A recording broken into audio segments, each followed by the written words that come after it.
ดอกหนึ่งพึงใจไว้เพื่อบูชาแด่องค์พระศาสดาสัมมาสัมพุทธเจ้ามีความงามเงียบไม่เปรียบเทียบเขาเทียบเราใครมองไม่งามช่างเขาแต่เจ้าก็คือดอกบัวด้วยความศักดิ์สิทธิ์ขอถวายความเคารพพระมหาเถรานุเถระครูบาอาจารย์เจ้าทั้งหลายจุตนจุองค์เจริญสุขเจริญธรรมจงได้มีแก่ท่านสาธุชนพุทธบริษัททั้งหลายที่ได้สดับรับฟังธรรมะทางสถานีวิทยุวัดฝ่ายหินหลังมหาวิทยาลัยเชียงใหม่ในคลื่น FM 104.50 เมกะเฮิรตซ์วันนี้สาระธรรมเสียงธรรมวัดสลีโสดาพระอารามหลวงพระธรรมจาริกโดยอาตมาภาพท่านพระครูปัญญาสังฆการหรือท่านพระครูพรหมินทร์ได้มาประพบกับท่านพุทธศาสนิกชนทั้งหลายในยามบ่ายวันนี้วันอังคารที่28พฤษภาคมพุทธศักราช2567ช่วงนี้ฟ้าฝนก็โปรยปลายกันลงมาเป็นระยะก็เกิดความจุ่มเย็นกันขึ้นมาพี่น้องสาธุชนบางท่านก็ได้ทำการเกษตรปลูกผักปลูกไม้ในหัวในสวนในต้งในนาไปกินไว้ขายก็จะได้เตรียมได้พร้อมกันทำการเกษตรก็มีน้ำมีตาเข้ามาแล้วก็สบายบอกว่าในบ้านในเฮือนในครอบครัวมีพืชผักสวนครัวไว้กินไว้ใช้ก็จุ่มก็เย็นด้วยน้ำฟ้าสายฝนขึ้นมาช่วงนี้อาหารป่าอาหารดอยก็เป็นเห็ดถอบเป็นเห็ดป่าเห็ดดงก็มีกินกันมีหน่อนางหางไม้เข้ามาแล้วก็เป็นอาหารที่ตามฤดูกาลออกมาโดยเฉพาะเห็ดถอบหน้านี้ก็มีราคาสูงแล้วก็เซาะกันนักเลยบางที่บางแห่งก็ไปกันเป็นนับ10นับร้อยในป่าในดงก็เหมือนกับมีปอยมีลามขึ้นมาก็ได้นี่ก็เป็นเทศกาลซ่อเห็ดถอบเข้ามา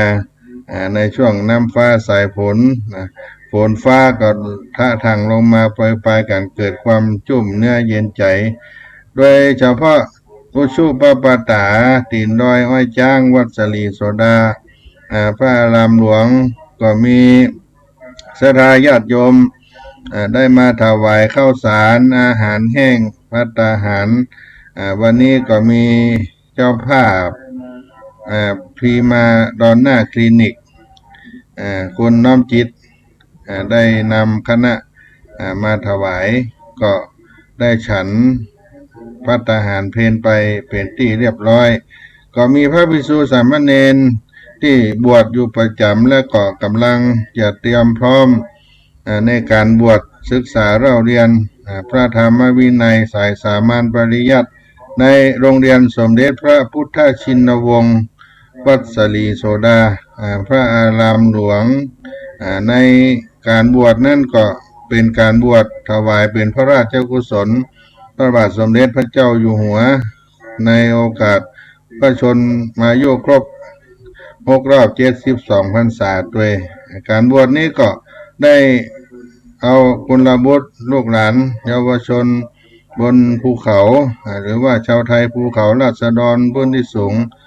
ได้มาสมัครศึกษาเรียนก็เปิดเทอมเรียนกันยังเป็นฆราวาสอีกแห่งช่วงระยะหนึ่งในเดือนกรกฎาคมก็จะได้นำคณะผู้บวชลงไปที่วัดเบญจมบพิตรดุสิตวนารามบวชใน โครงการพระธรรมจารีตก็มีกรมพัฒนาสังคมและสวัสดิการมูลนิธิเผยแพร่พระพุทธศาสนาแก่ชนถิ่นกันดารในพระราชูปถัมภ์สมเด็จพระศรีนครินทราบรมราชชนนีได้อุปถัมภ์ในการจัดการเตรียมงานซึ่งเขาได้ทำกันมาเป็นระยะเวลา59ปีที่ผ่านมาแล้วก็ได้มีผู้ที่ได้เข้าบวชนับหมื่นคนในปัจจุบันนี้เป็นรุ่นไปในการบวชโครงการพระธรรมจารีตของเราเพราะฉะนั้นปีนี้ก็เป็นอีกปีหนึ่งที่จะได้มีการบวชที่เราได้ปฏิบัติกันมาโดยตลอดแล้วก็มีเยาวชนได้เข้ามาสมัครห้ามเรียนกันในหลายสิบก็ประมาณ100กะไว้ในปีนี้ก็จะได้เพิ่มเติมที่ได้จบไปรุ่นม.3 ม.6 ก็พลัดเปลี่ยนกันไปที่สำคัญศรัทธาญาติโยมก็ได้อุปถัมภ์ได้ทำนุบำรุงส่งเสริมในด้านการศึกษาเพราะว่าเป็นเรื่องโภชนะอาหารจตุปัจจัยเครื่องอุปโภคบริโภคเครื่องใช้ในครัวในหอฉันที่ได้ปรุงได้ทำให้พระภิกษุสามเณรได้ฉันได้บริโภคได้สืบทอดอายุพระพุทธศาสนาได้มีการศึกษาด้วยเพราะฉะนั้นก็เป็นสิ่งที่ได้ช่วยเหลือกันทำนุบำรุงกันวัดสิริโสดาพระอารามหลวงก็ตั้งมาโดยครูบาเจ้าศรีวิจัยได้89ปีและในปี2511-12ก็เริ่มตั้งเป็นศูนย์การศึกษาของชาวเขาในภาคเหนือมาจนถึงปัจจุบันนี้โดยมีพระภิกษุผู้ได้ไปเผยแผ่พระพุทธศาสนาที่เขาเรียกว่าพระธรรมจารีตก็ขึ้นไปอยู่กับพี่น้องหมู่บ้านเจ้าเขาก็นำเอาลูกเอาหลานเข้ามาบวชได้ห้ามได้เรียนศึกษาเราเรียนในระดับมัธยมในระดับปริญญาก็นับว่าได้ส่งเสริมถึงทางโลกและก็ทางธรรมก็อนุโมทนาเจ้าภาพทุกท่านที่ได้มาสนับสนุนและก็ช่วงนี้ก็เปิดโอกาสให้ได้ร่วมบุญการบรรพชาอุปสมบทก็คือการบวชพระบวชเณรท่านใดสนใจจะร่วมบุญจะติดต่อที่วัดศรีโสดานี่ก็ได้ทุกวันก็จะมีเจ้าหน้าที่ทางวัดศรีโสดาและทางศูนย์ราษฎรพื้นที่สูงจังหวัดเชียงใหม่ได้พลัดเปลี่ยนเวรกันเข้ามาได้รับบริจาคออกใบอนุโมทนาบุญกับญาติโยมที่ตั้งบุญไว้รูปละ2,500 บาทหรือว่าญาติโยมจะทำบุญตามเจตนาศรัทธาก็แล้วแต่ว่าจะทำในการที่เขาได้ตั้งใจทำได้ทุกอย่างการบวชก็เป็นสิ่งที่ได้ให้โอกาสศึกษาธรรมะได้เข้าสู่พระพุทธศาสนาด้วยซึ่งการทำการเรียนการบวชนี้ก็ยังเป็นการสืบทอดอายุพุทธศาสนาไปเป็นช่วงระยะและก็ได้สร้างศาสนาทายาทในการนำเอาหลักธรรมคำสอนไปเผยแผ่ให้กับพุทธศาสนิกชนทั้งหลายที่โครงการพระธรรมจารีตได้บวชนั้นนอกจากได้ศึกษาธรรมะเป็นหลักก็ได้ถือโอกาสให้ห้ามเรียนตามยุคตามสมัยไปซึ่งการศึกษานี่ก็เป็นรากฐานสำคัญของชีวิตที่จะได้พัฒนาคนพัฒนาชาติบ้านเมืองสังคมให้ได้เจริญรุ่งเรืองต่อไปในสมัยอดีตพุทธกาล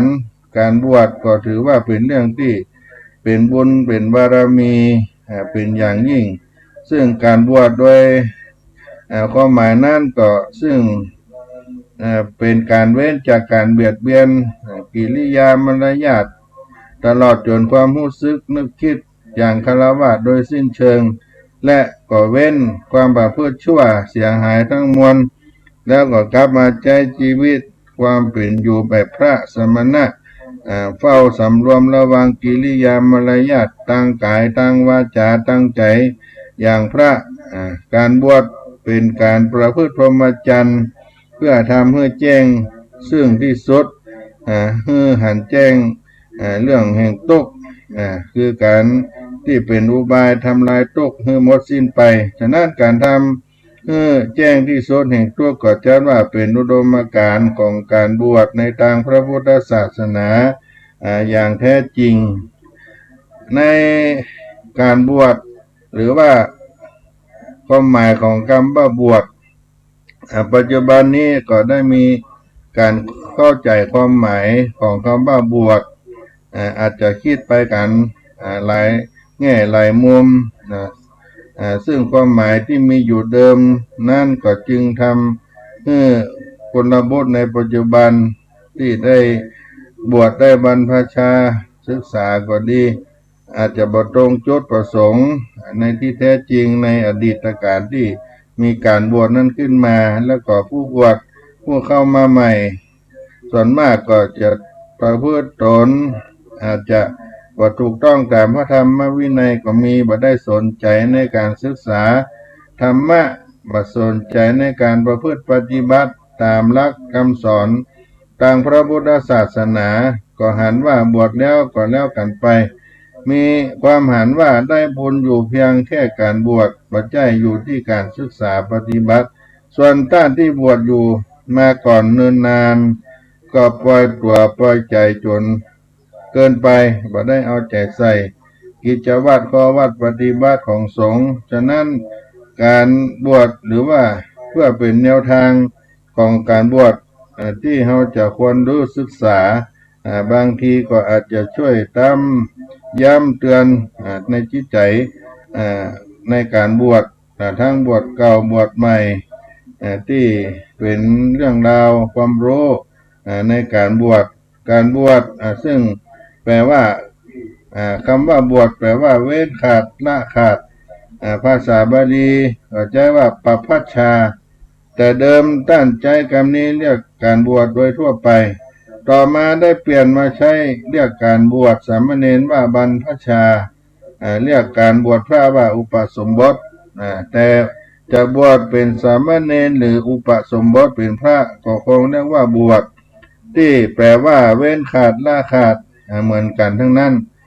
ท่านหลวงพ่อพุทธทาสได้ให้ความหมายของคำว่าบวชไว้ว่าเป็นการไปโดยสิ้นเชิงเป็นการเว้นโดยสิ้นเชิงความหมายว่าการบวชนั้นมีหมายความว่าการบวชนั้นเป็นการไปจากเพศคฤหัสถ์เช่นสละทรัพย์สมบัติ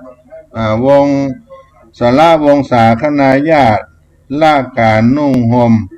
การกินการอยู่กันใจอุปนิสัยแบบคนบ้านคฤหัสถ์และกิริยามารยาทต่างๆตลอดจนความรู้สึกนึกคิดที่เป็นแบบคฤหัสถ์ไปสิ้นเชิงและละเว้นความประพฤติที่บดีเป็นสิ่งที่เสียหายความบดีมางามตั้งหลายที่พระสัมมาสัมพุทธเจ้าพระองค์ได้ทรงบัญญัติห้ามไว้กลับมาใช้ชีวิตแบบเป็นอยู่แบบพระนุ่งห่มอย่างพระกินอยู่อย่างพระตลอดจนต้องสำรวมระวังกิริยามารยาทตั้งวาจาและตั้งใจที่ให้เป็นแนวไปในสมณะตั้งพระพ่อผู้บวชนั้นจะได้นามใหม่ว่าพระว่าสมณะพระแปลว่าผู้ประเสริฐสมณะก็คือผู้สงบความหมายของคำว่าบวชก็มีอย่างนี้ความคราวที่มาถึงปัญหาที่ว่าบวชไปเพื่ออันใดบวชเนี่ยหยังบวชเพื่อหยังความจริงนั้นบวชทำไมบวชเพื่ออะไรก็เป็นเรื่องที่มีมานมนานแต่ก่อนการมีมาแต่ก่อนพระพุทธศาสนาจะอุบัติขึ้นแต่เฮาฮู้จักด้านนักบวชเหล่านั้นในนามของดาบทพ่องฤาษีพ่องดังที่ปรากฏในคัมภีร์ในทางพระพุทธศาสนาต่างๆในตำนานพุทธประวัติก็ดีซึ่งในพุทธประวัติก็กล่าวไว้ว่า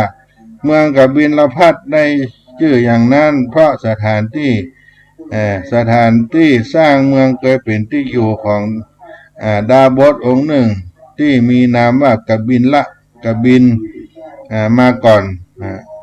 และก็ก่อนหน้าที่พุทธองค์จะ เสด็จออกบวชตามประวัติก็ได้กล่าวไว้ว่าได้ทอดพระเนตรไปหันนักบวชจนถึงกับทรงเปล่งอุทานว่าสาธุสาธุโขปภาชานามะการบวชเป็นการดีแลเมื่อพระองค์เสด็จออกบวชได้ตรัสรู้เป็นพระสัมมาสัมพุทธเจ้าแล้วได้ทรงวางหลักเกณฑ์แห่งการบวชในพระพุทธศาสนาของพระองค์ตามหลักแห่งสัจธรรมที่พระองค์ได้ทรงค้นพบหรือได้ทรงตรัสรู้นั้นว่าการบวชเป็นการประพฤติพรหมจรรย์เพื่อทำให้แจ้งซึ่งที่สุดแห่งทุกข์ไม่ใช่บวชเพื่อความมุ่งหมายอย่างอื่นดังที่มีพระดำรัสรับรองไว้ว่าภิกษุทั้งหลายพรหมจรรย์การบวชนี้เราประพฤติไม่ใช่หลอกลวงเพื่อให้คนมานับถือไม่ใช่เพราะประพฤติเพื่อเรียกคนมาเป็นบริวารไม่ใช่เพื่ออานิสงส์เป็นลาภสักการะและเสียงสรรเสริญไม่ใช่เพื่ออานิสงส์จะเป็นเจ้าลัทธิหรือเพื่อค้านลัทธิอื่นให้ล้มไปและไม่ใช่เพื่อให้มหาชนเข้าใจว่าเราได้เป็นผู้วิเศษอย่างนั้นอย่างนี้ก็หาบ่ได้ภิกษุทั้งหลายที่แต่พรหมจรรย์นี้เราประพฤติเพื่อความสำรวมเพื่อคลายความกำหนัดเพื่อดับทุกข์อย่างสนิทดับทุกข์ไปอย่างสนิทและก็ทรงแสดงไว้แถมว่าภิกษุทั้งหลายพรหมจรรย์บัจจัยมีลาภสักการะและเสียงสรรเสริญเป็นอานิสงส์พรหมจรรย์บัจจัยมีความถึงพร้อมแห่งญาณสนะเป็นอานิสงส์ภิกษุทั้งหลายก็เจโตวิมุตติความหลุดพ้นแห่งใจอันไม่กำเริบอันใดมีอยู่พรหมจรรย์นี้มีเจโตวิมุตติอันนั่นเป็นแก่นสารและเป็นผลสุดท้ายแห่งพรหมจรรย์ในการประทานเอหิภิกขุอุปสัมปทาแก่พระสาวกพุทธองค์จะตรัสพุทธพจน์ดังที่ได้กล่าวได้ยกขึ้นในที่ว่าเอหิภิกขุสาวาคาโตจรระพัมมจริยังสัมมาทุกขสะอันตากิริยายาติซึ่งแปลว่าจงเป็นภิกษุมาเถิดธรรมอันเรากล่าวดีแล้วเธอจงประพฤติพรหมจรรย์เพื่อกระทำที่สุดแห่งทุกข์โดยชอบการกระทำแห่งความประพฤติ เป็นการกระทำที่สุดแห่งทุกข์โดยชอบพระสาวกทุกรูปที่ได้รับการบวชของพุทธองค์มีพระพุทธองค์เป็นผู้บวชเป็นอุปัชฌาย์พระองค์จะประทานการบวชให้โดยตรัสรับสั่งเช่นนี้เหมือนกันเว้นแต่สาวกรูปนั้นเป็นพระอรหันต์มาก่อนซึ่งพระองค์จะประทานดำรัสแต่เพียงว่าจงเป็นภิกษุเถิดจากพุทธดำรัสทั้งหลายที่ได้กล่าวนี่ก็เป็นเครื่องยืนยันให้หันในถึงอุดมคติอุดมการณ์ของการบวชในทางพระพุทธศาสนาอย่างแท้จริงการบวชก็เป็นการประพฤติพรหมจรรย์ซึ่งมีจุดมุ่งหมายที่แน่นอนการทำให้รู้แจ้งที่สุดแห่งทุกข์มีพระสาวกบางรูปเมื่อบวชมาแล้วได้ศึกษาปฏิบัติธรรมจึงได้พบคำตอบของการบวชที่แท้จริงที่มีตัวอย่างในอดีตว่าที่มีตัวอย่างไว้ว่าพระรัฐบาลก่อนที่ท่านจะบวชเป็นพระได้ฟังธรรมของพระพุทธองค์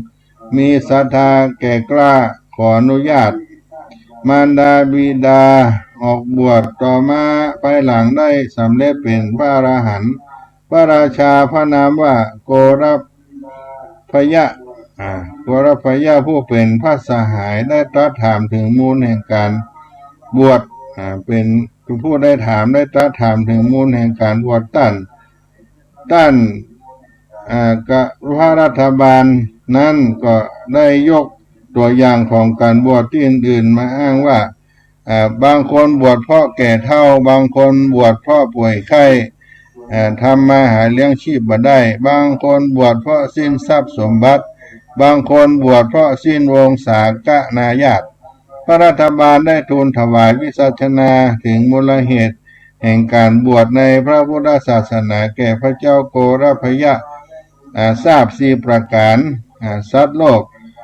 อัญชลานำเข้าไปสู่ความตายไม่ยั่งยืน1สัตว์โลกมันมีเครื่องป้องกันไม่เป็นใหญ่เฉพาะตนสัตว์โลกมันมีอันยังเป็นของตนจำต้องละทิ้งสิ่งทั้งปวงไปโลกพร่องเป็นนิจไม่อิ่มเป็นธาตุแห่งตัณหาอันต้านอันเหตุ4ประการนี้ก็จึงตัดสินใจออกบวชในคัมภีร์มิลินตปัญหาพญาวิลินตะได้ตรัสถามนาคเสนพระนาคเสนว่าการบวชมีประโยชน์อย่างใดอะไรเป็นประโยชน์อย่างยิ่งของการบวชนั้นพระนาคเสนก็ได้ทูลถวายพระพรว่าทุกข์นี้จะดับไปและทุกข์อื่นจะไม่เกิดขึ้นด้วยสิ่งอันใดการบวชก็เพื่อสิ่งอันนั้นนิพพานเป็นประโยชน์อย่างยิ่งนิพพานเป็นประโยชน์อย่างยิ่งของการบวชนั้นพญามิลินตะได้ถามว่าบุคคลบวชเพื่อนิพพานทั้งนั้นหรือพระนาคเสนก็ทูลถวายพระพรว่าขอถวายพระพรบัดใจบวชเพื่อนิพพานเท่านั้นก็คือบางคนบวชเพื่อหนีราชภัยบางคนบวชเพื่อหนีโจรภัยบางคนบวชเพื่อคล้อยตามอัธยาศัยของพระราชาบางคนบวชเพื่อหนีทรัพย์หนีหนี้สินต่างๆบวชเพื่อหนีหนี้สินทรัพย์บางคนบวชเพื่อเลี้ยงชีพบางคนบวชเพื่อยศศักดิ์บางคนบวชด้วยความกลัวภัยส่วนผู้ที่บวชโดยชอบที่ว่าบวชเพื่อนิพพานจากหลักฐานที่ได้กล่าวมานี้จะได้พอสรุปความได้อย่างเด่นชัดว่าการบวชนั้นเป็นการประพฤติพรหมจรรย์มีจุดมุ่งหมายก็คือเพื่อทำให้ได้แจ้งซึ่งที่สุดแห่งทุกข์และทำให้แจ้งซึ่งพระนิพพานนิพพานนั้นแปลว่าดับถือเอาความดับกิเลสตัณหาราคะโทสะโมหะอันเป็นต้นเหตุแห่งกองทุกข์ตั้งมวลสร้างความเดือดร้อนวุ่นวายทั้งภายในภายนอกแห่งจิตผู้ที่ต้องการจะละสละและดับตัณหาราคะโทสะและโมหะเหล่านี้พระพุทธองค์ก็ทรงชี้ชัดได้ว่าต้องบวชเป็นพระจึงจะละสละดับมันได้การเวลาผ่านไปเมื่อพระพุทธศาสนาได้เผยแพร่มาถึงประเทศไทยพระพุทธศาสนาก็เป็นศาสนาพระพุทธศาสนาเป็นศาสนาประจำชาติไทยและเข้ามามีบทบาทสำคัญต่อชีวิตความเป็นอยู่ของสังคมชาวไทยก็กล่าวกันว่าในยุคที่กรุงสุโขทัยเป็นราชธานีพระมหากษัตริย์ทุกพระองค์ล้วนตั้งอยู่ในทัศพิธราชธรรมบำเพ็ญธรรมในทัศพิธราชธรรมทำนำหน้าประชาชนวันพระก็เข้าวัดฟังรักษาศีลฟังธรรมร่วมกับประชาชนกล่าวโดยพิเศษพระมหาธรรมราชาลิไทยทรงมีพระราชทานต่อพระพุทธศาสนาอย่างแรงกล้าจนถึงสละราชสมบัติออกผนวดเป็นการชั่วคราวทรงใช้เวลาขณะที่ทรงผนวดอยู่นั้นศึกษาพุทธพจน์จนมีความแตกฉานสามารถรจนาคัมภีร์ไตรภูมิพระร่วงได้ไว้เทศนาสั่งสอนประชาชนให้รู้บุญ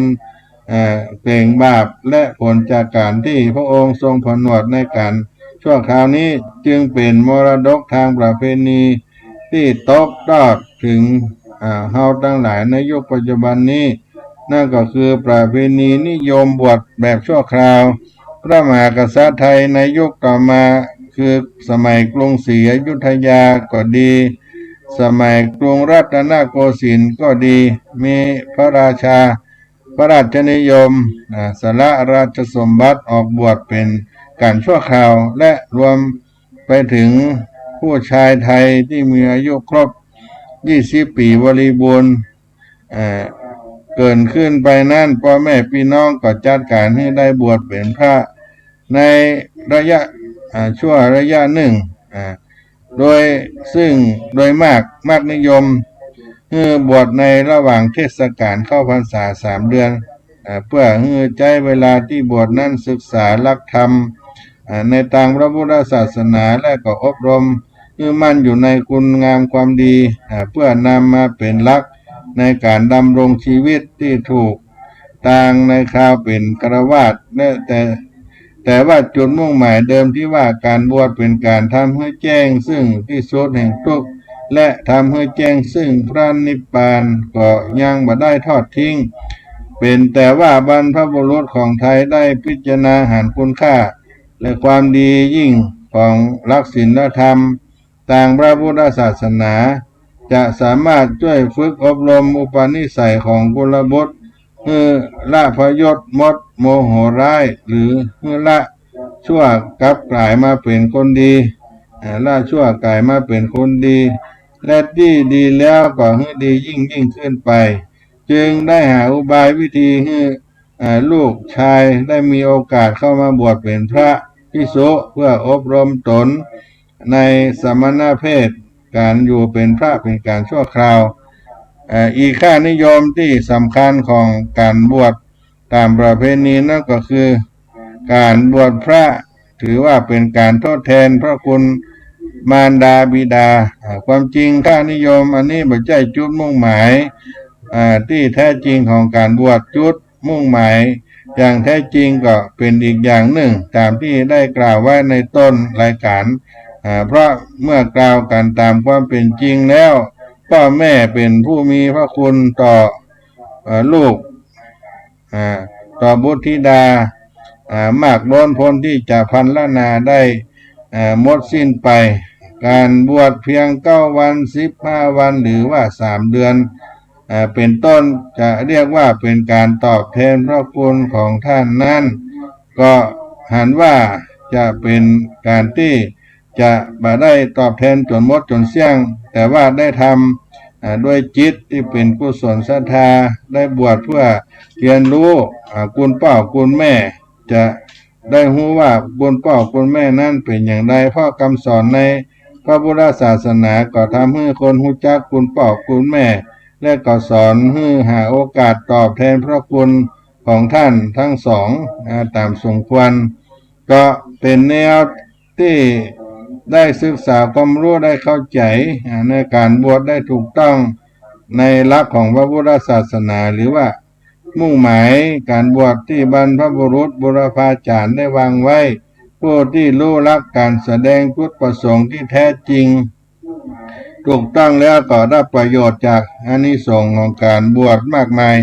และก็ในแห่งทางหนึ่งเป็นทางที่ตรงกันข้ามผู้ที่มารู้ว่าการบวชนั้นมีจุดมุ่งหมายหรือความประสงค์อย่างใดแล้วจะทำให้การบวชที่ดีกลายเป็นบดีไปและก็จัดเข้าในลักษณะที่ว่าหันเปิ้นบวช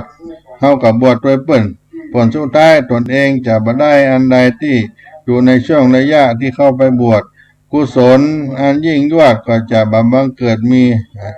ก็เป็นเรื่องของการบวชที่ได้เอามาทบทวนพิจารณาให้ดีในหลักของเจ้าพูดเฮาในการบวชที่อาตมาภาพได้กล่าวว่าบวชศึกษาเล่าเรื่องหรือว่าบวชศึกษาธรรมที่ได้บวชไปในการบวชชั่วคราวก็ดีก็อย่างน้อยๆก็ได้มีจิตได้มาสัมผัสได้รู้รสชาติได้รู้รสแห่งพระธรรมในการบวชในทางพระพุทธศาสนาได้มาสัมผัสด้วยตนเองแม้ว่าจะอยู่ในระยะสั้นแม้อาจจะลาละจากเพศการบวชไปก่อนนำธรรมะนี้ไปใช้ในวิถีชีวิตประจำวันได้ส่วนที่เยาวชนเด็กน้อยผู้ศึกษาก็บทศึกษาเราเรียนไปถ้ามีความรู้ มีปัญญาสูงขึ้นไปก็พิจารณาในด้านปัญญาในการศึกษาธรรมะก็จะเป็นประโยชน์ในการนำธรรมะในความรู้ในทางพุทธศาสนาออกไปเผยแผ่แก่บรรดาพุทธศาสนิกชนทั้งหลายได้นี่ก็เป็นเรื่องราวที่เราได้เข้าบวชในทางพระพุทธศาสนาได้ศึกษาธรรมเป็นธรรมที่องค์สมเด็จพระสัมมาสัมพุทธเจ้าได้ค้นพบได้นำเอามาให้แก่พุทธศาสนิกชนทั้งหลายในวันสำคัญในทางพระพุทธศาสนาพุทธศาสนิกชนเฮาท่านทั้งหลายก็มาลำลึกถึงองค์สมเด็จพระสัมมาสัมพุทธเจ้าวันพระวันศีลได้บำเพ็ญทานรักษาศีลฟังเทศน์เจริญจิตภาวนาไหว้พระสวดมนต์พุทธศาสนิกชนเฮาก็ปฏิบัติกันเป็นการเนื่องนองกันมาแต่อดีตจนถึงปัจจุบันและก็มีวิวัฒนาการไปตามโลกก็ได้อนุวัตไปตามสกาลสมัยซึ่งชีวิตของเฮานั้นท่านทั้งหลายชีวิตคือความเป็นอยู่ของมนุษยชาติที่เกิดมาในสังสาระในโลกนี้ย่อมปรารถนาสิ่งที่ยึดเหนี่ยวอันเป็นเครื่องนำพาชีวิตให้มีความสุขความเจริญพ่อแม่ผู้ก่อกำเนิดลูกเต้าต่างก็สรรหาสิ่งที่จะทำให้ลูกให้เต้าได้ยึดเหนี่ยวเป็นที่พึ่งก็จึงได้นำคำสอนในทางพระพุทธศาสนาก็คือพระพุทธศาสนามาอบรมบ่มจิตนิสัยให้ได้ดีขึ้นและก็เป็นการอบรมสร้างอุปนิสัยวาสนาบารมีให้แก่ลูกแก่เต้าตั้งแต่ได้เกิดมายังบ่รู้ความได้สั่งสอนอันเป็นเบื้องต้นที่เป็นคำสอนที่เราได้ทราบกันในที่ว่าบุญกับบาปซึ่งก็มา2 คำใน 84,000 พระธรรมขันธ์นั้นได้มาที่ได้ยินกันเป็นย่อที่ได้หูหันเป็นเรื่องบุญเรื่องบาปพ่อแม่ปู่ย่าตายายพ่ออุ้ยแม่หม่อนปู่ตาน้าลุงก็จะสอนลูกสอนหลานให้ได้มีการไหว้การกราบไหว้พระเป็นบุญเพิ่นบอกว่าเป็นบุญแล้วก็บอกให้ในทำสิ่งที่เป็นบาปต่างๆนานาคำว่าบุญกับบาปก็จึงก็ติดเป็นอุปนิสัยติดเนื่องกันมาจนซึมซาบกันที่ว่าบุญก็คือความดีงามให้ผลเป็นความสุขบาปก็คือความชั่วให้ผลเป็นความตกเอาท่านทั้งหลายทุกคนที่ปรารถนาความเป็นคนมีบุญความเจริญคนมีบุญนั่นก็ย่อมมีนานับประการเช่นว่ามีรูปโสมนมพันวันนะสวยสดงดงามก็เรียกว่าเป็นคนมีบุญมีสติปัญญาเฉลียวฉลาดร่ำรวยก็เป็นคนมีบุญตลอดไปถึงคนที่มีพ่อแม่ดีมีพี่มีน้องมีเพื่อนฝูงที่ดีเหล่านี้ก็ได้กล่าวว่าเป็นคนมีบุญเป็นคนมีบุญทั้งนั้นต่างแต่จะมีบุญมากน้อยเพียงใดแม้ที่เฮาเกิดมาเป็นคนก็ชื่อว่ามีบุญนำมาเกิดเหมือนกันซึ่งคำว่าบุญที่เฮาทราบกันดีแล้วว่าเป็นนามธรรมมีแต่ชื่อบ่ได้มีรูปร่างโดยเหตุที่เกิดของบุญเรียกว่าบุญญสมุทัยมีอยู่3 ประการก็คือโลภะความบโลภโทสะความบโกรธโมหะความบหลงการทำบุญจะทำอย่างใดก็ตามต้องทำโดยมีเจตนาตั้งใจเพื่อลดละความโลภของตนให้น้อยเบาบางลงจนถึงสุดสิ้นก็ดีเพื่อลดความโกรธให้ลดน้อยเบาบางจนถึงหมดสิ้นไปก็ดีเพื่อลดความหลงงมงายคือความหู้บ่แท้จริงหู้ผิดถูกหรือบ่หู้เลย แล้วมาอบรมบ่มเพาะให้เกิดสติปัญญาความรอบรู้อันเป็นคุณธรรมบรรเทาความหลงและให้เกิดวิชาที่เป็นเหตุข้อปฏิบัติให้ถึงความสิ้นทุกข์ได้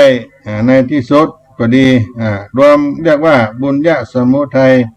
ต้นเหตุแห่งบุญเปรียบดังรากเหง้าอันจะทำให้บุญเกิดขึ้นบุญกิริยาวัตถุวิธีทำบุญแยกออกอย่างย่อมี3 ประการทานนามัยบุญที่เกิดด้วยการบริจาคทานการเสียสละการปันการให้2ศีลไมยบุญที่เกิดด้วยความประพฤติเรียบร้อยดีงามรักษาศีล3ภาวนาไมยบุญที่เกิดด้วยเพราะบ่มอบรมจิตใจเกิดขึ้นคือการบำเพ็ญเพียรเจริญจิตภาวนาไหว้พระสวดมนต์เหล่านี้ทานะคือการให้ที่ท่านได้กำหนดเป็นกิริยาบุญการทำบุญในข้อที่1ทานามัยบุญที่เกิดด้วยการบริจาคทานเพราะทานคือเป็นเพราะการให้การทานเป็นเหตุกำจัดโลภะความโลภคือความอยากได้ก็ได้แก่กิริยาที่กำจัดความตนีที่มีประจำอยู่ในจิตใจของผู้ที่ยังเป็นปุถุชนฉะนั้นผู้ที่มีเจตนาความตั้งใจบริจาคให้สภาพวัตถุสิ่งของตนที่มีอยู่แก่ผู้อื่นจะเป็นการเพื่อบูชาพระคุณลูกเต้าเพื่อบูชาพ่อแม่หรือการเพื่อช่วยเหลือสงเคราะห์ญาติมิตรหรือผู้ประสบเคราะห์ภัยพิบัติเหล่านี้เป็นต้นการบริจาคด้วยความตั้งใจเป็นการแสดงออกซึ่งน้ำใจอันดีงามด้วยความเสียสละของที่ฮักที่หวงแหนอันน่าจะเสียสละได้ยากเพราะฉะนั้นทานก็คือการจึงเป็นบุญเพราะกำจัดความอยากได้ความตนีทีเหนียวความตนีเหนียวแน่นที่ฝังซ่อนอยู่ในหัวใจของปุถุชนเป็นการจำละจิตใจของผู้นั้นเกิดความบริสุทธิ์กว่าเดิมอันหนึ่งเพื่อจะกำหนดจดจำไว้ง่ายการนั่นเป็นบุญนอกตัวเพราะการเป็นการบริจาควัตถุสิ่งของที่มองเป็นรูปธรรมและการก็ยังเป็นการทำบุญที่ทำได้โดยง่ายเป็นที่นิยมทำกันโดยทั่วไปแต่ว่าบุญยาเขตในเรื่องการทำบุญโดยเฉพาะพระสงฆ์นั่นก็หมายถึงท่านผู้ปฏิบัติดีตามปฏิปทาของพระอริยเจ้าอันชื่อว่าสุปฏิปฏิบัติดีปฏิบัติตรงอันชื่อว่าอุชุปฏิปฏิบัติถูกต้องอันชื่อยาปฏิบัติและปฏิบัติชอบอันชื่อว่าสามีจีปฏิบัติท่านผู้ปฏิบัติที่ได้กล่าวมานั้นก็จัดว่าเป็นเนื้อนาบุญของเจ้าโลกโดยแท้จริงเพราะทานที่บริจาคแล้วแก่ท่านเช่นนั้นย่อมมีผลอันไพศาลแก่ผู้ทำบุญที่ได้ทำบุญนั้นผลของบุญที่เรียกว่าบุญญาวิบากก็ได้แก่ความสุขคือความอิ่มเอิบใจทั้งในภพนั้นและปรโลกไปหน้าที่มีเรื่องราชเทพธิดาได้กล่าวเป็นอุทาหรณ์ไว้ว่าสมเด็จพระสัมมาสัมพุทธเจ้าพระบรมศาสดาของเราทั้งหลายเมื่อครั้งพระองค์เสด็จประทับอยู่มหาวิหารเชตวันทรงตรัสถึงนางราชาเทพธิดาว่าคราวที่พระมหากัสสปะพุทธสาวกสำคัญเข้ายานอยู่ในถ้ำปิพริคูหาในวันคำลบ7ออกจากฌานสมาบัติแล้วก็ปรากฏหันแม่หญิงซึ่งรักษานาข้าวสาลีคนหนึ่งเด็ดลงข้าวสาลีทำข้าวตอกอยู่เป็นผู้มีจิตศรัทธาจึงไปบิณฑบาตยืนอยู่ใกล้นาข้าวสาลีนั้นกุลธิดาพอหันพระเถระ เท่านั้นแล้วก็มีจิตศรัทธาเลื่อมใสบังเกิดปิติอิ่มเอิบจิตใจตักบาตรด้วยข้าวตอกและก็กราบไหว้ด้วยเบญจางคประดิษฐ์ตั้งความปรารถนาก็เป็นผู้มีส่วนแห่งธรรมของพระเถระกัสสปะนั้นแล้วกุลธิดานั้นก็เดินทางกลับบ้านได้ช่วงระยะเดินทางก็ลำพึงนึกถึงการตักบาตรด้วยข้าวตอกการตักบาตรด้วยข้าวตอกนั้นด้วยความปีติยินดีชื่นชมบุญขณะที่นางเดินอยู่บนคะนานางได้เดินอยู่บนคะนาถูกงูพิษมาคบมากัดนางล้มลงที่ตรงคะนานั้นขณะที่จิตที่เต็มไปด้วยความเลื่อมใสทำกาลกิริยาถึงแก่กรรมแล้วก็ไปเกิดวิมานคำประมาณ30 โยชน์ในสวรรค์ชั้นตาวติงสาดาวดึงส์ประดับด้วยเครื่องอลังการทุกอย่างเหมือนรับแล้วตื่นนางเทพธิดานั้นนุ่งผ้าทิพย์ประมาณ12 ศอกผืนหนึ่งห่มผืนหนึ่งแล้วก็ห้อมล้อมด้วยเทพอัปสรประมาณพันองค์ประตูวิมานประดับด้วยขันคำเต็มด้วยข้าวตอกทองคำห้อยเป็นระยะก็ชื่อว่าราชเทพธิดาแปลว่าธิดาเทพธิดาข้าวตอกราชแปลว่าข้าวตอกญาติโยมเทพธิดาข้าวตอกนั้นพิจารณาถึงบุพกรรมที่นำมาเกิดในวิมานนั้นก็หันว่าตนได้ทำบุญเพียงเล็กน้อยตอนนั้นจึงลงไปปัดกวาดกุฏิที่พักที่อยู่ของพระมหากัสสปะถูกพระมหากัสสปะเจ้าขับไล่บ่ฮื้อมาก็ตามปฏิบัติเช่นนั้นนางเทพธิดานั้นเสียใจเหาะขึ้นบนอากาศพนมมือร้องไห้พุทธองค์ทรงสดับเสียงนั้นแล้วทรงแผ่พระรัศมีดุจดังประทับอยู่ในที่เฉพาะเฉพาะหน้าเทพธิดานั้นตรัสว่าเทวธิดาการทำความสังวรระวังเป็นหน้าที่ของพระมหากัสสปะบุตรของเราแต่การกำหนดว่านี้เป็นประโยชน์ของเราแล้วมุ่งทำแต่บุญย่อมเป็นภาระของผู้มีความต้องการบุญเพราะการทำบุญเป็นเหตุให้เกิดความสุขทั้งในภพนี้ภพหน้าแล้วทรงแสดงธรรมดังที่ได้ยกว่าในเบื้องต้นว่า ปุญญาเยเจปริโสกะยิลากะลิยาเถนังแปลว่าถ้าบุรุษพึงทำซึ่งบุญไซพึงทำบุญนี้บ่อยๆพึงทำความพอใจบุญนั้นเพราะคำว่าความสะสมบุญทำให้เกิดความสุขบุญก็จึงเป็นที่พึ่งในด้านจิตใจทั้งภพปัจจุบันและปรภพในเบื้องหน้า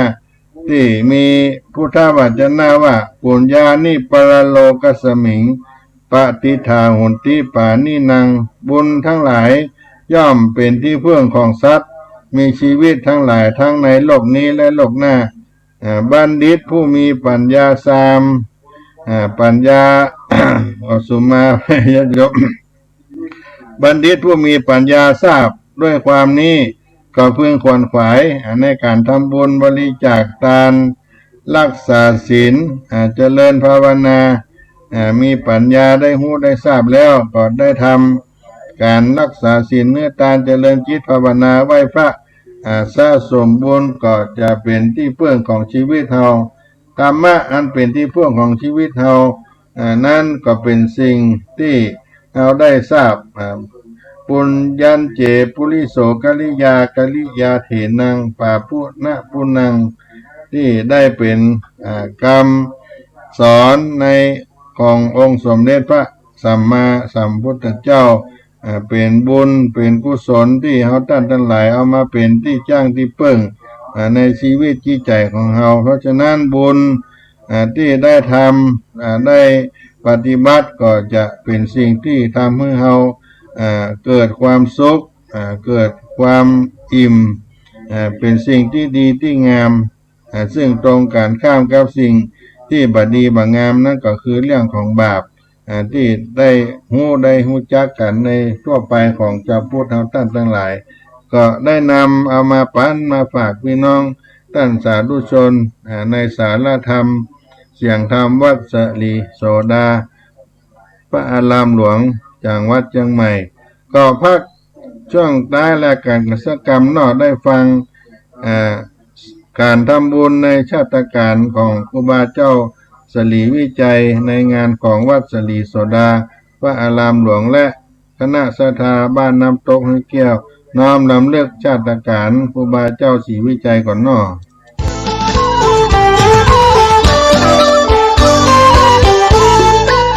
ข่าวสารเพื่อการประชาสัมพันธ์ขอเชิญชวนผู้ใจบุญใจกุศลร่วมพิธีทำบุญตักบาตรมุทิตารำลึกครบรอบวันคล้ายวันเกิดชาติการ146 ปีครูบาเจ้าศรีวิชัยนักบุญแห่งล้านนาไทยตรงกับวันอังคารที่ 11 มิถุนายน พุทธศักราช 2567 ณ ลานอนุสาวรีย์ครูบาศรีวิชัยหมู่ที่ 2 ตำบลสุเทพ อำเภอเมืองเชียงใหม่ จังหวัดเชียงใหม่ มีพระธรรมเสนาบดีรองเจ้าคณะภาค 7 เจ้าอาวาสวัดพระธาตุดอยสุเทพเป็นประธานฝ่ายสงฆ์นายสิทธิศักดิ์อภิกุลชัยสิทธิ์นายอำเภอเมืองเชียงใหม่เป็นประธานฝ่ายคฤหัสถ์กำหนดการดังนี้อังคารที่ 11 มิถุนายน 6:09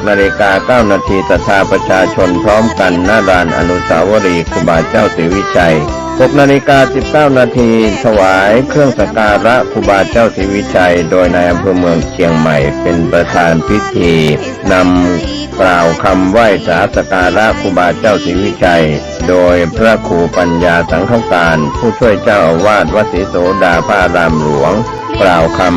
โยงเข้าบาตร 6:29 น.พิธีทำบุญตักบาตรมุทิตารำลึกครูบาเจ้าศรีวิชัยพระภิกษุสามเณรจำนวน219รูปออกรับบิณฑบาตรอบอนุสาวรีย์ครูบาเจ้าศรีวิชัย 7:29 น.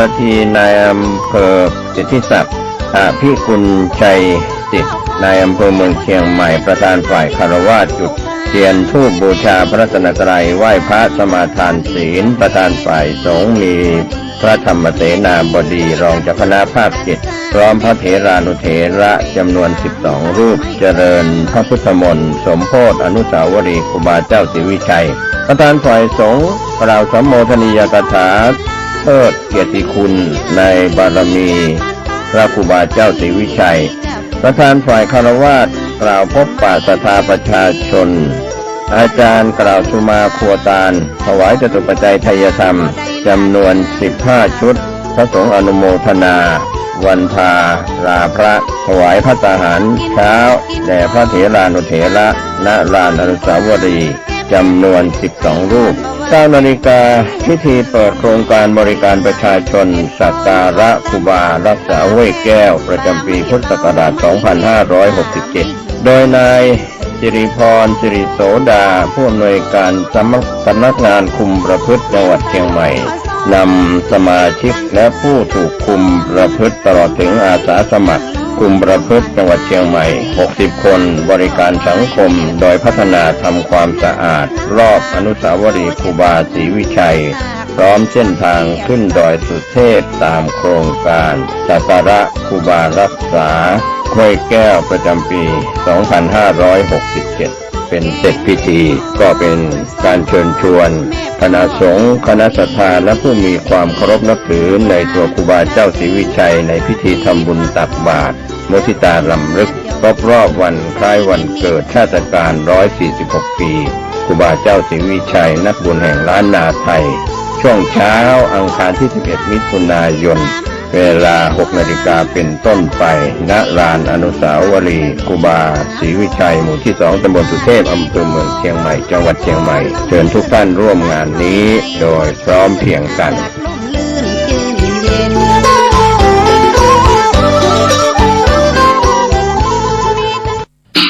ก็เป็นการเชิญชวนทำบุญวันชาติการครูบาเจ้าศรีวิชัยโดยคณะสงฆ์วัดสลีโสดาพระอารามหลวงคณะศรัทธา บ้านน้ำตกห้วยแก้วกองทุนน้อมรำลึกครูบาเจ้าศรีวิจัยได้น้อมมุทิตาลำลึกวันชาติการครบรอบวันคล้ายวันเกิดครูบาเจ้าศรีวิจัย11มิถุนายน2567เป็นปีที่146ก็เชิญชวนญาติโยมมาร่วมบุญกันได้วันนี้สาระธรรมวัดสลีโสดาพระอารามหลวงก็มาถึงใต้รายการแห่งกาลเวลาก็หมดซอยเสี่ยงไปขอความสุขสดดีจงมีแก่ท่านผู้ฟังผู้ในคนจัตตาโลธรรมาวัฏันตุอายุวันโน